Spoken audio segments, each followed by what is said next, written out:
चालाक काली प्रेग्नेंट जेठानी की दो गरीब गोरी देवरानी। रेवती अपनी 3 बहुओं मोना, अर्पिता और समांता के साथ रहती थी। रेवती की दोनों छोटी बहुएं रंग रूप में बड़ी ही सुंदर थी, लेकिन वो एक गरीब परिवार से थी। वहीं रेवती की बड़ी बहू मोना का रंग काला था, लेकिन वो एक बहुत अमीर परिवार से थी। इसलिए रेवती अपनी छोटी बहुओं को ज्यादा पसंद ना करके मोना से सबसे ज्यादा प्यार करती थी। मोना बहू, देख मैं तेरे लिए कितनी सुंदर साड़ी लाई हूँ।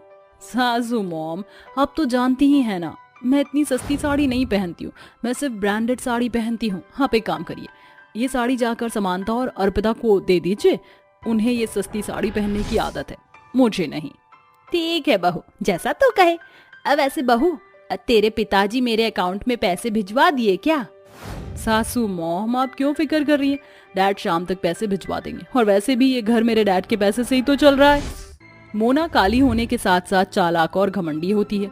मोना हमेशा ही अपने ससुराल वालों पर अपने अमीर होने का धौब जमाती रहती थी। मोना के पिता हर दिन उसके ससुराल वालों को पैसे देते थे, जिससे मोना की सारी जरूरतें पूरी हो सके, और रेवती भी पैसों की लालची थी, जिसकी वजह से मोना की घर पर चलती थी। मोना कभी भी घर का कुछ काम नहीं करती थी। घर के सारे काम की जिम्मेदारी समांता और अर्पिता पर ही थी। अर्पिता, मैं खाना बनाना और घर की साफ सफाई कर लूंगी, तुम जाकर कपड़े धो दो। ठीक है। हेलो मेरी गरीब देवरानी, क्या हाल चाल है तुम्हारा? ये क्या, अभी तक घर का कुछ भी काम नहीं हुआ क्या? भाभी, बस हम अभी करने ही जा रहे थे। ठीक है, और हाँ, आज शाम को मेरी कुछ फ्रेंड्स घर पर आएंगी, मैंने एक पार्टी रखी है। ये लो लिस्ट, इसमें जो भी लिखा है वो सब 5 बजे तक तैयार हो जाना चाहिए। भाभी, ये तो बहुत बड़ी लिस्ट है, हम इतना सारा खाना कैसे बनाएंगे? हमें घर का काम भी तो करना है। हाँ भाभी, अर्पिता बिल्कुल ठीक कह रही है। आप एक काम कर लीजिए, हम जब तक घर का काम करेंगे जब तक आप कुछ बना लीजिए, फिर उसके बाद हम फिर आपके साथ बाकी का खाना बना देंगे। इससे घर का काम भी हो जाएगा और खाना भी टाइम से बन जाएगा। क्या? मैं खाना बनाऊं? ये घर का काम करना, खाना बनाना, ये सब मेरा काम नहीं है, समझी? और ये मत भूलो, जो तुम 2 वक्त की रोटी खाती हो वो भी मेरे डैड के पैसों की है। अगर इस घर में रहना है और रोटी खानी है तो चुपचाप से जो भी मैं कह रही हूँ उसे मान लो, इसमें ही तुम्हारी भलाई है। भाभी, आप हमें बार बार अपने अमीर होने का रौब क्यों दिखाती हो? हम गरीब हैं, इसलिए आप भले ही कितनी भी अमीर हो, लेकिन आपने अच्छाई थोड़ी ही है। क्या? तुम्हारी इतनी हिम्मत कि तुम मेरे सामने जुबान चलाओ? इतना कहकर मोना जोर जोर से रोने लगती है, और मोना की रोने की आवाज सुनकर रेवती वहाँ आ जाती है। क्या हुआ मोना बहू, तू रो क्यों रही है? किसी ने तुझे कुछ कहा है क्या? हाँ सासू मॉम, मैंने बस समांता और अर्पिता से इतना कहा था कि शाम को मेरे दोस्त आ रहे, तो मेरे साथ उनके लिए खाना बनाने के लिए मेरी मदद कर दो। तो इन लोगों ने मुझे इतना कुछ सुना दिया। क्या मैं इतनी बुरी हूँ? तुम दोनों की इतनी हिम्मत कि तुमने मेरी बहू को इतना कुछ सुना दिया? माँ जी, भाभी झूठ कह रही है। देखा माँ जी, अब तो इन लोगों ने मुझे झूठा भी बना दिया।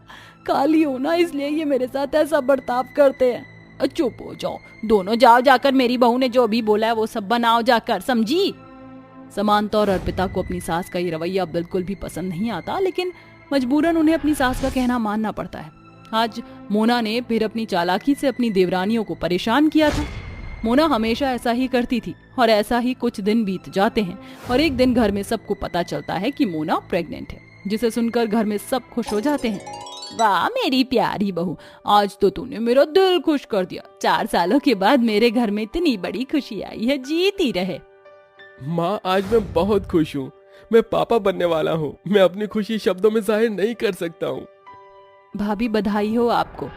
तुम दोनों दूर रहो मेरे से, तुम दोनों का साया भी अपने बच्चे पर नहीं चाहती हूँ मैं।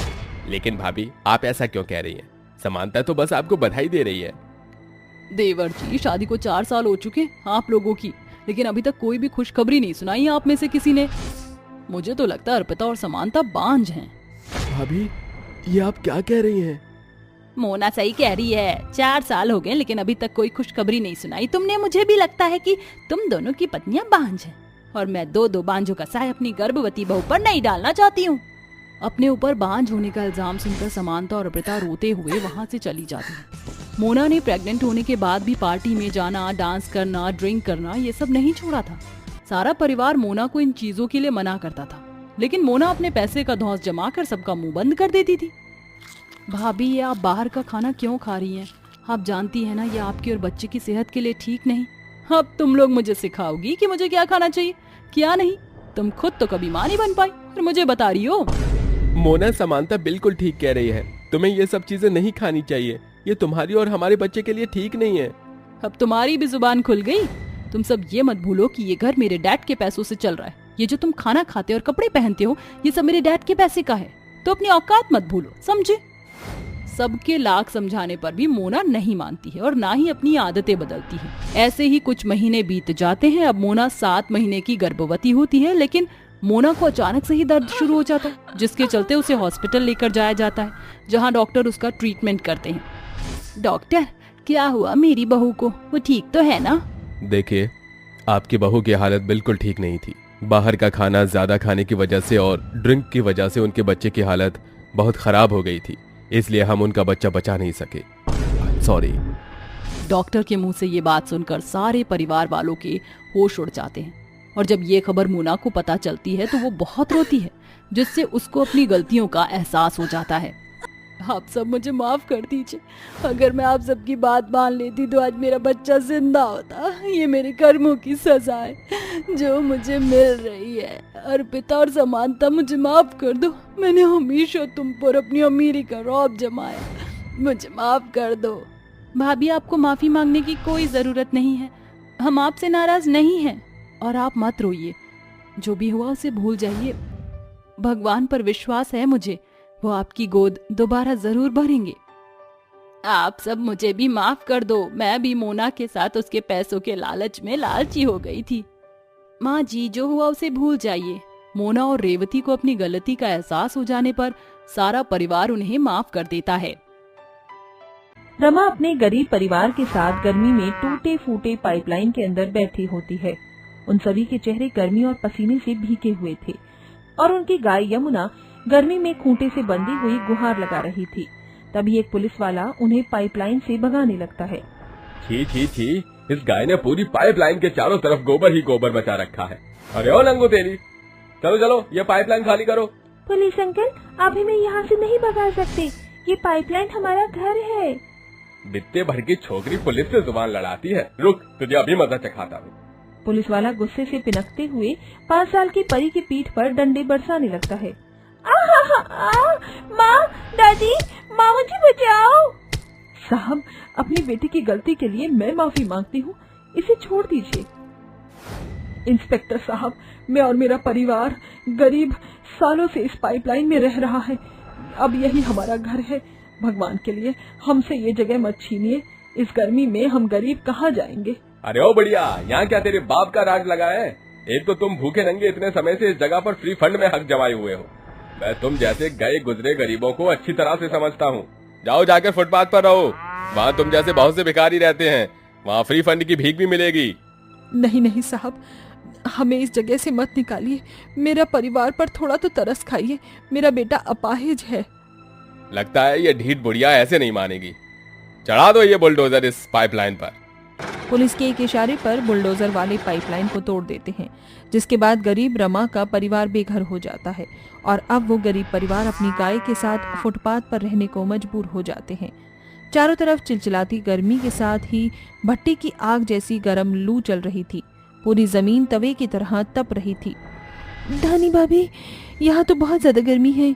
परी और चुरमुन का चेहरा गर्मी से कैसे मुरझा गया। अपने परिवार को गर्मी से जूझता देखकर प्रवीण अपनी लाचारी पर फुट फुट कर रोता हुआ कहता है, धिक्कार है मेरी जिंदगी पर। मेरी आंखों के सामने मेरी बूढ़ी माँ और बहन, मेरी बीवी, मेरी बच्चियां यहाँ इतनी गर्मी में फुटपाथ पर रह रही हैं और मैं इनके सिर पर छत भी नहीं दिला सकता हूँ। मेरे लाल, तो खुद को क्यों दोष देता है? अगर तेरे पैर सही सलामत होते तो हमें इस गरीबी और गर्मी का कहर न काटना पड़ता, मगर भगवान ने तुझसे तेरे पैर ही छीन लिए हैं। अभी तक तो हमारी गाय यमुना भी हमें दूध नहीं दे रही है, वरना दाने पानी पर तो आफत नहीं होती। रमा का परिवार भरी गर्मी में फुटपाथ पर गरीबी और गर्मी में अपने दिन गुजारने लगता है। ऐसे में ना उनके पास खाने को कुछ होता है, जिसे उन सभी का शरीर कमजोर होने लगता है। माँ, मुझे बहुत भूख लग रही है। हाँ माँ, मुझे भी बहुत भूख लग रही है। पेट में दर्द भी हो रहा है। हे भगवान, मेरी बच्ची भूखी है और मेरे पास इन्हें खिलाने के लिए एक दाना भी नहीं है। भूख से बिलखती हुई दोनों बच्ची सड़क से गुजर रही महंगी गाड़ियों को देखकर भीख मांगने लगती हैं। अंकल, हमें थोड़े पैसे दे दो, हमें भूख लगी है। हमने कल से कुछ भी नहीं खाया है। हम बहुत गरीब हैं, हमारे पास घर भी नहीं है। दोनों बच्चियां भूख भरी नजरों से गर्मी में भीगी हुई सारा दिन सड़क से आने जाने वाली गाड़ियों का शीशा खटखटाती, मगर कोई उन्हें भीख भी नहीं देता। तभी चिलचिलाती धूप और गर्मी के कारण परी को चक्कर आ जाता है और वो बेहोश होकर गिर जाती है। परी बेटा, आंखें खोल बेटा। हे भगवान, धानी भाभी, परी को तो तेज बुखार है, लगता है इसे लू लग गई है। अरे जब बड़े होकर हमसे ये जानलेवा गर्मियां बर्दाश्त नहीं हो रही तो ये दोनों बच्ची हैं। पता नहीं उस पुलिस वाले को हम गरीब को उस पाइपलाइन से निकालकर क्या मिल गया। माँ जी, कल से जेठ की गर्मी शुरू हो जाएगी। ऐसे में हमारे सर पर छत भी नहीं है और न हमारे पास पैसे हैं। बिना घर के कब तक हम यहाँ से वहाँ भटकते रहेंगे। ऐसा सोचते हुए गरीब बहू की नजर अपनी गाय यमुना के गोबर पर गड़ जाती है और उसे अपने गरीब परिवार की गर्मी के कहर से बचाने की एक किरण नजर आती है। माँ जी, मेरे पास एक तरकीब है। हमारी गाय यमुना भले ही हमें दूध नहीं देती, मगर गोबर तो देती है। अब हम अपनी गाय यमुना के गोबर से घर बनाएंगे। तू ठीक कह रही है बहू। वैसे भी पहले पुरखों के पुराने जमाने में पक्के घर कहाँ हुआ करते थे। उस वक्त घास फूस और मिट्टी से कच्चे ही हुआ करते थे और मिट्टी और गोबर से उस घर आंगन के हंसते खेलते परिवार की खुशियां गूंजा करती थी। गरीब बहू हौसला बांधकर गोबर घर बनाने के लिए खाली जमीन ढूंढने लगती है और काफी दूर आकर उन्हें एक जगह जमीन दिखाई देती है जहां बहुत कूड़ा कचरा होता है। भाभी, क्या यहाँ हमारा घर बनेगा? हाँ निशा, अब हम गरीब यहीं अपनी गोबर घर की गृहस्थी बसाएंगे। प्रवीण, आप चुनमुन और परी के साथ इस पेड़ की छांव में बैठ जाइए। नहीं माँ, हम भी आपकी मदद करेंगे। इसके बाद गरीब बहू और उसका पूरा ससुराल मिलकर अपनी गर्मी का गोबर घर बनाने में लग जाते हैं और कड़ी धूप में बड़े बड़े बांस के सरकंडे काट कर लाते हैं।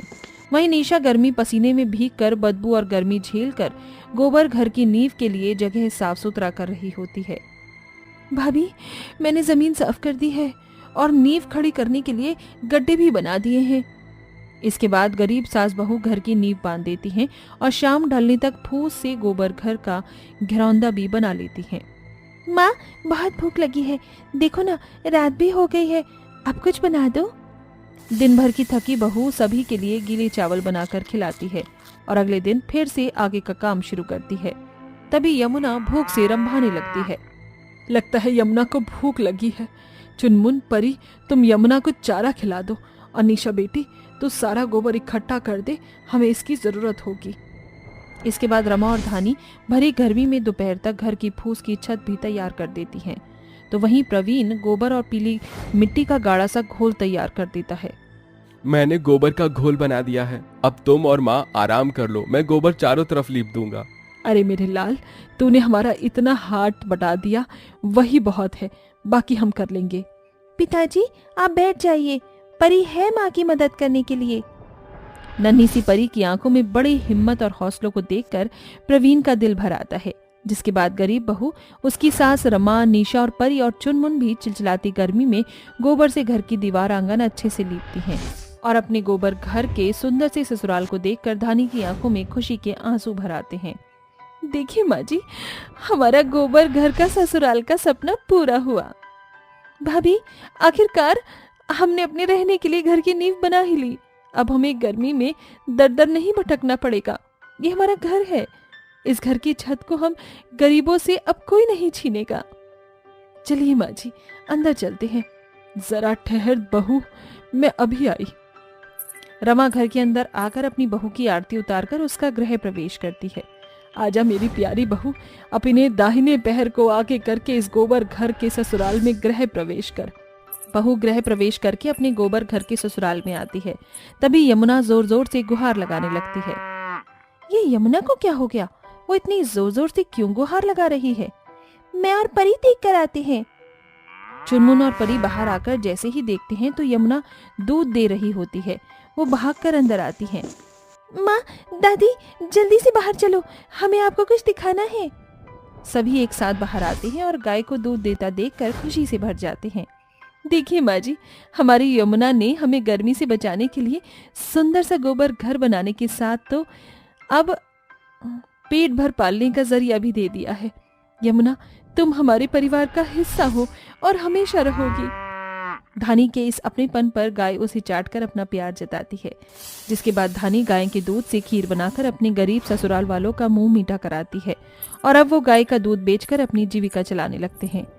भले ही धानी का ससुराल गोबर घर का हो, वहाँ कोई पक्की ऊंची दीवार नहीं, मगर उस गरीब घर आंगन में हंसता खेलता प्यार भरा परिवार खुशी के साथ मिलकर रहा है।